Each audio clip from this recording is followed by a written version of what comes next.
you're not less of a Muslim in the month of Ramadan if you don't make Taraweeh prayer. Taraweeh means to invite the Spirit of God. And if you had invited the Spirit of God throughout the rest of the day, what makes you think he's going to be there at nighttime after you ate? And you got the ice and you sitting. You know what I'm saying? So this is really, really important because for a long time after the Prophet passed, the community didn't offer Taraweeh prayer. Right. Really? Yeah. There was a long period of time. And it was Umar, radiallahu anhu, may Allah be pleased with him, who reinstituted Taraweeh prayer because the community was faction. They were going in this direction, that direction, that direction, this direction. And he said, you know what? Let's do Taraweeh prayer again to bring the community back together. And so he started offering. And before that, the Prophet came out maybe the first or second night, and he saw that the crowds were increasing. And then the third night, he didn't come out. And they were like, what's going on? You know, send security check on the Prophet. And he's like, no, I see what you all are doing. You all are making this an obligation, and it's not an obligation. Care for his people. And so that's when Taraweeh prayer stopped, so that families and family members can experience the great month of Ramadan praying together instead of all trying to go out to the mosque. And so your home doesn't become a place of worship anymore. Your home becomes a mausoleum, and the masjid is the only place you pray. Interesting. You see?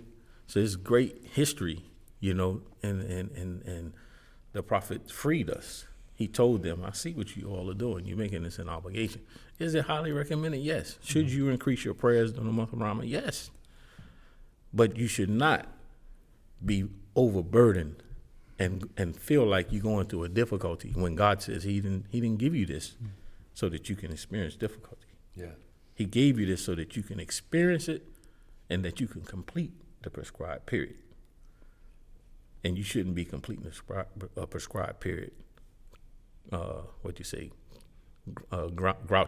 Exactly. Yeah, you want to be in good high spirits. Right. Yeah. You know, so yes, Taraweeh prayer is very highly recommended, but it's not an obligation. And some people be mad at me saying it, but I'm just giving you the truth. You can do what you want with it. Yeah. And then the argument of how long did the Prophet stand? Did he offer 8 rakahs? Did he offer 20 rakahs? That's a good point. That's interesting that you bring that up, because I've always felt that it's almost counterproductive when you're sitting there. I've been at Taraweeh prayer that lasts 2.5 hours, and you see guys' knees buckling. It's like, are you still benefiting from this once you get past the threshold of you can't even physically stand? Right. Are we defeating the purpose? Mm-hmm. So what do you feel about that? What's your ruling? Well, I think that's an overindulgence in ritual. You know, if God tells you to come to this prayer with your mind, unbefogged. It ain't talking about just smokes and get high. In order to pray before God, you're supposed to be conscious and cognizant. And if you have sleeping in the line, what are you supposed to do? Mm-hmm. Well, take a nap and come back and pray when you are focused. Yeah. So if I'm standing in prayer and my back is on fire because I've been standing there for 2 hours, even before I got to 2 hours, as soon as I start feeling that pain and I ain't getting nothing out of this, I'm gonna salam out, and I'm coming back to it later. You know, no disrespect to the leader who's standing in front, but you're supposed to also be considerate to those you are leading. Mm-hmm. And Allah clearly tells us in the Quran about the Prophet performing at this. He said, "Lenta alayhim." You hear the word lenient in the word lenta. Lenta alayhim.